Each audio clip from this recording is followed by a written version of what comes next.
겉으로는 동료 시민을 외치며 젠틀한 척을 하더니 뒤에 가서는 가족 명의의 계정을 돌려가면서 익명이라는 가면 뒤에 숨어서 자신을 키워준 은인에게 침을 뱉고 칼을 꽂고 있었던 것입니다.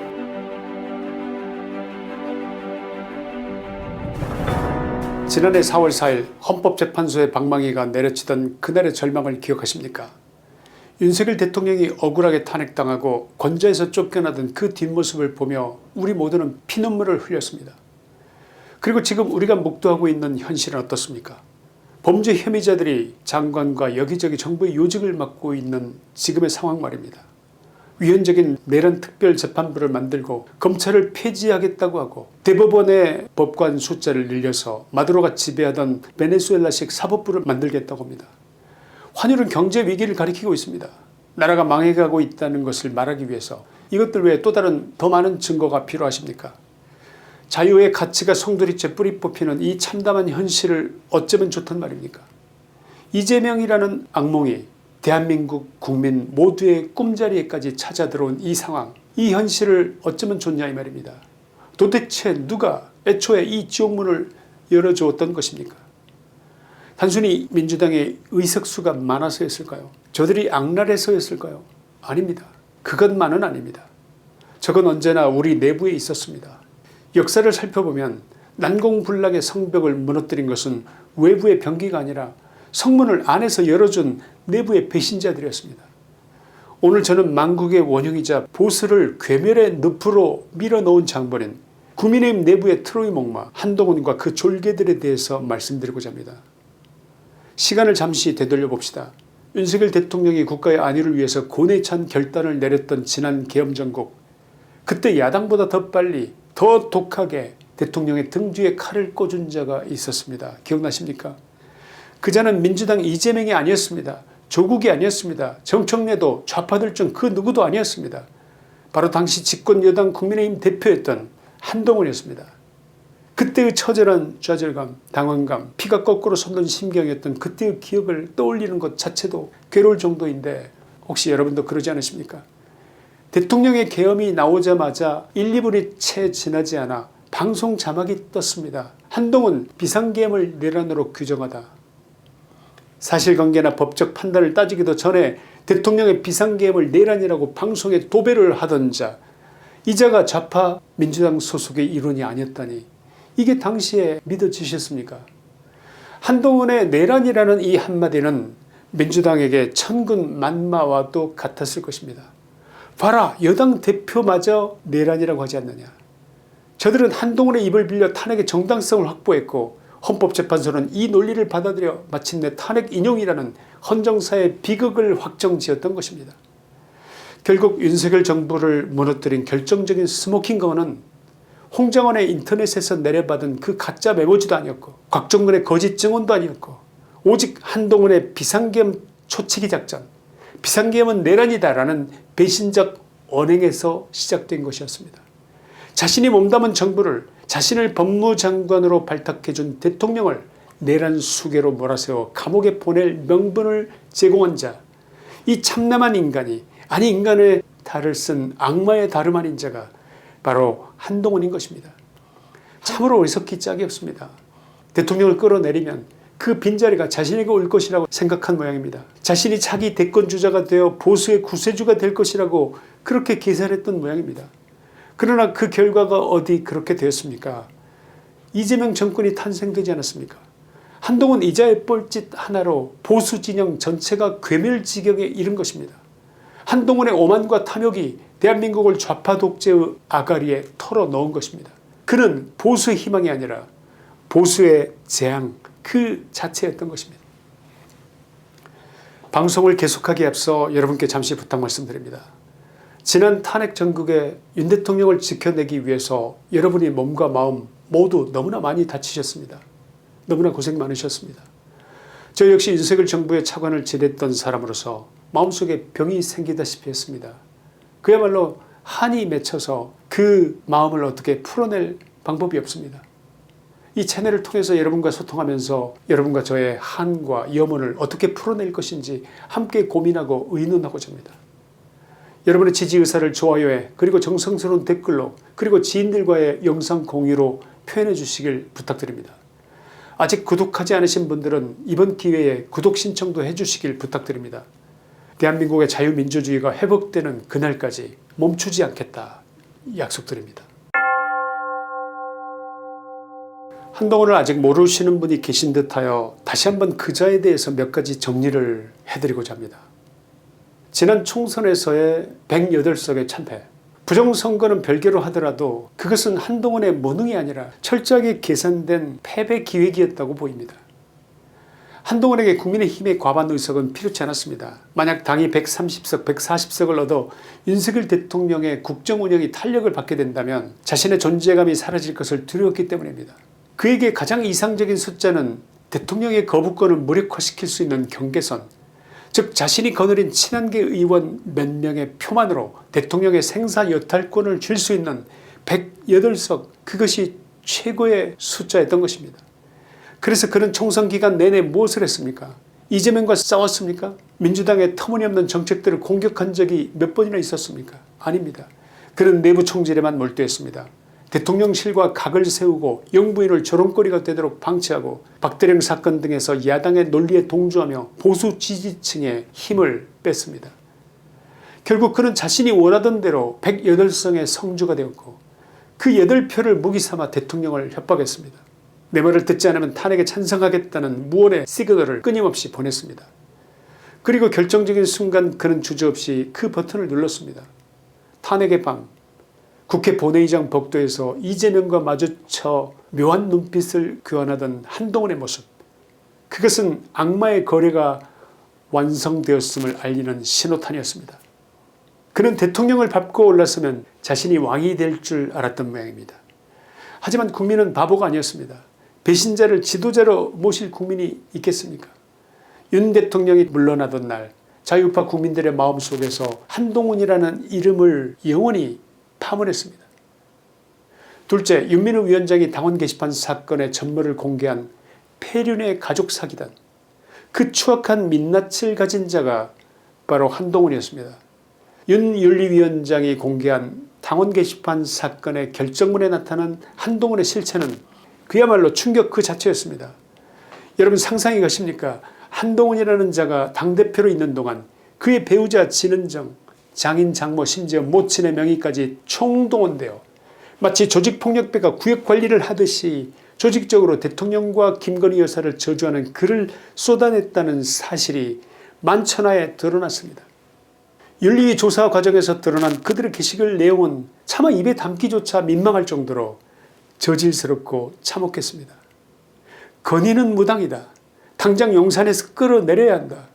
윤석열은 멍청해서 탄핵만이 답이다. 두 부부를 감옥으로 보내야 나라가 산다. 이것이 민주당 개딸들의 글이 아닙니다.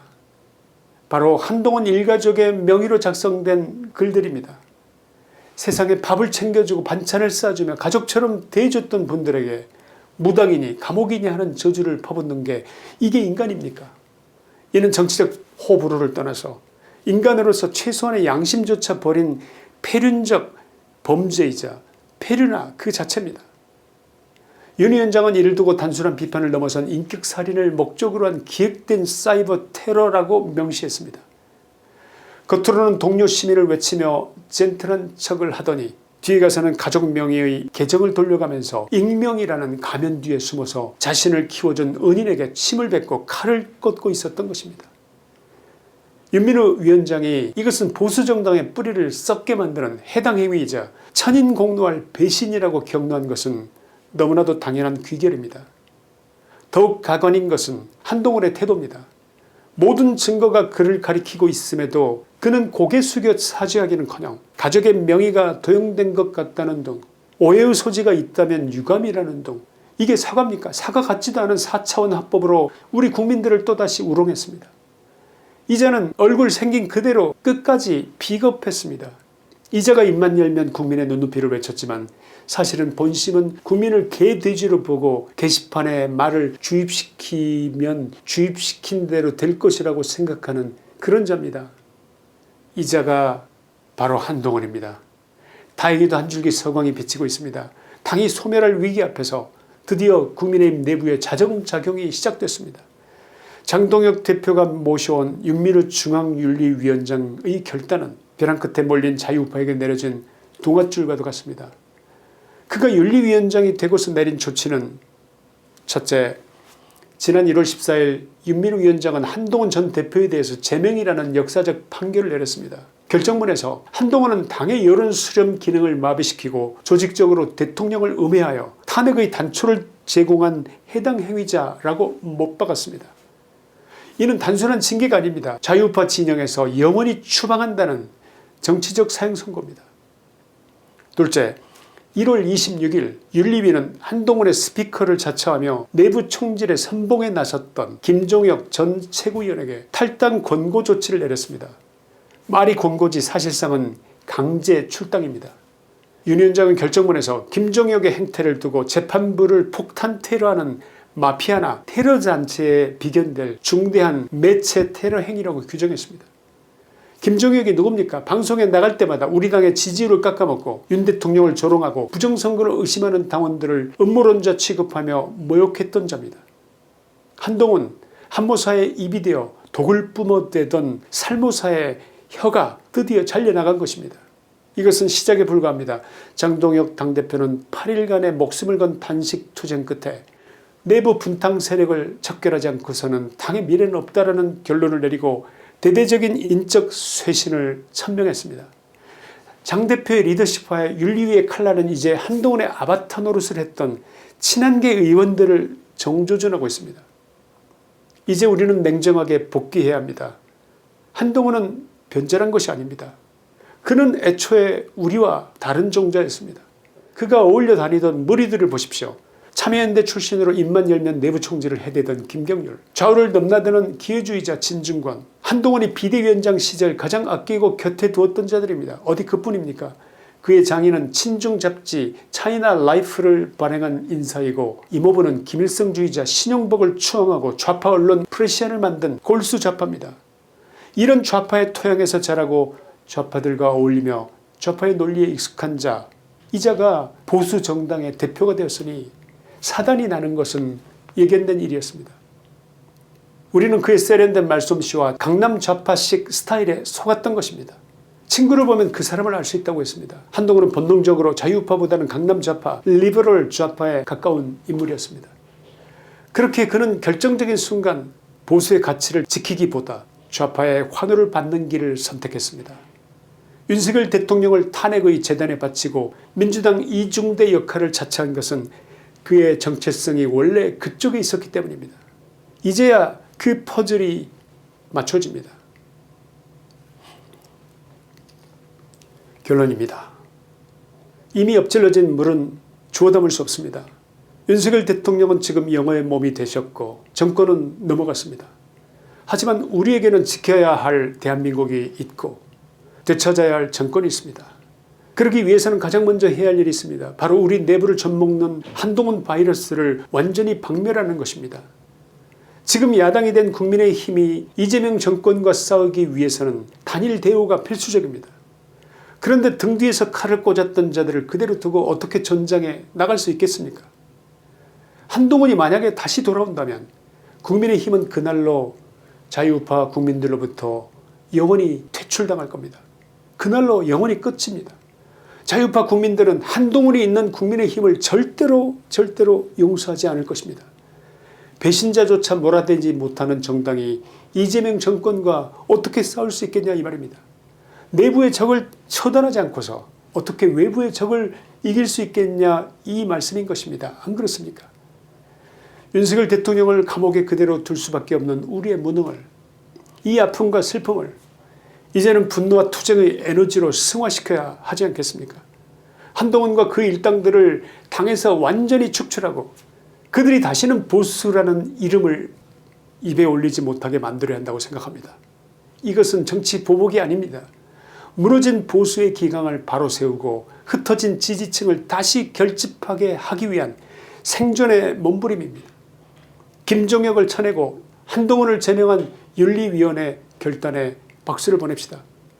그리고 살을 깎는 심정으로 당의 체질 개선에 나선 장동혁 대표와 김민수 최고위원 등 지도부에 힘을 실어줍시다. 한동훈 없는 국민의힘, 배신자가 사라진 국민의힘만이 이재명 정권의 폭주를 막아내고 언젠가 다시 되찾아올 정권 탈환의 그날을 기억할 수 있습니다. 현대판 가련유다 한동훈, 그가 대통령을 팔아넘겨 얻고자 했던 권력은 신기루처럼 사라졌습니다. 이제 한동훈에게 남은 것은 탄핵의 원흉, 희대의 배신자라는 주홍글씨 뿐입니다. 이제가 더 이상 보수를 참칭하지 못하게 해야 합니다. 한동훈과 그의 혀 노릇을 해온 김종혁과 같은 자들, 그리고 국민의힘에 남아있는 일부 졸개들이 설 곳은 우파 진영 그 어디에도 없습니다. 여러분, 비록 지금은 이재명 치하의 겨울공화국이지만 반드시 봄은 옵니다. 하지만 그 봄은 거저 오지 않습니다. 잡초를 뽑고 독초를 태워버려야 새싹이 돋아납니다. 살모사 이빨을 뽑아버린 지금, 이제야말로 진정한 자유우파의 재건을 시작할 때입니다. 김치환의 시사이다였습니다. 감사합니다.